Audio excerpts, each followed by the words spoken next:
இந்த ஒரு விஷயத்தை மட்டும் நான் ஃபிக்ஸ் பண்ணிட்டேன்னா என்னோடய பாதி ப்ராப்ளம் சால்வ் ஆகிடும். அண்ட் என்னோடய பாதி ப்ராப்ளம்ஸ்க்கு இந்த ஒரு விஷயம் காரணம்ன்ட்டு நான் இப்போ தான் தெரிஞ்சுக்கிட்டேன். ஃபேட் லாஸ் பண்ணணும். என்னோடய டார்கெட் வெயிட் ரீச் ஆனதுக்கப்புறம் ஓரளவு குட் டீசன்ட் ஃபிசிக்கில் இருக்கணும். அதுக்கு நான் என்ன தான் ஜிம் போய் ஒர்க் அவுட் பண்ணாலும் என்ன தான் ப்ரோட்டீன் எடுத்தாலும் இந்த ஒரு விஷயம் மட்டும் எனக்கு சரியாக இல்லைன்னா நான் பண்ணுற எல்லாமே வேஸ்ட் ஆகிடும். இப்போ நான் ஒர்க் பண்ணுற கம்பெனியில் லே ஆஃப்னு ஒன்று நடந்தால் கண்டிப்பாக என்னை தூக்க சான்ஸ் இருக்குது. மேபி அவங்க எனக்கு கொடுக்குற சேலரிக்கு அவங்க எதிர்பார்க்குற வேலையை நான் பண்ணாமல் இருக்கலாம். எனக்கும் அப்படி தான் லைட்டாக ஃபீல் ஆகுது. அதுக்கு என்ன காரணம்? நான் ஒழுங்காக கான்சென்ட்ரேட் பண்ணாமல் இருக்கேன். அதுக்கும் இந்த ஒரு விஷயம் சரியில்லைன்னா என்னால் ஒழுங்காக கான்சென்ட்ரேட் பண்ண முடியாது. நான் இப்போ தான் தெரிஞ்சுக்கிட்டேன்.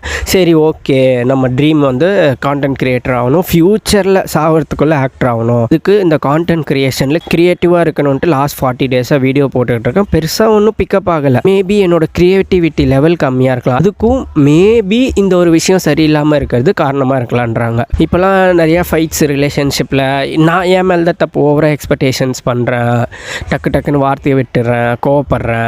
அண்டு பர்ஸ்னலாகவும் ரொம்ப ஸ்ட்ரெஸ்டாக இருக்கேன். என்னடா நம்ம லைஃப் இது, நம்மளுக்கு எதுவுமே சரியாக அமையலையே அப்படி இப்படின்ட்டு ஓவர் ஸ்ட்ரெஸ்டாக இருக்கேன். ஒரு மாதிரி பதட்டமான ஸ்டேட்லேயே இருக்கல.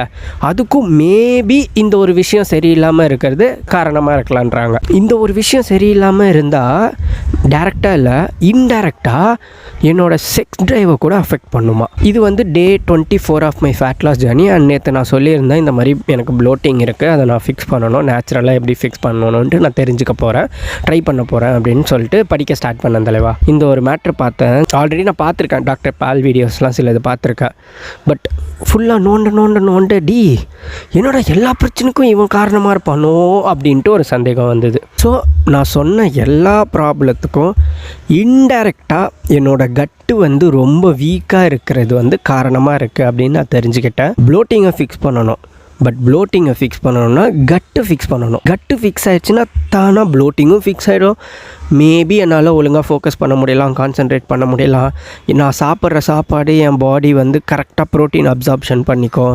கட்டு கரெக்டாக இருந்தால் அது வேகஸ் நர்வில் பிரெயினோட அட்டாச் ஆகிருக்குமா. அது ஒரு பெரிய கான்செப்ட். சரியா?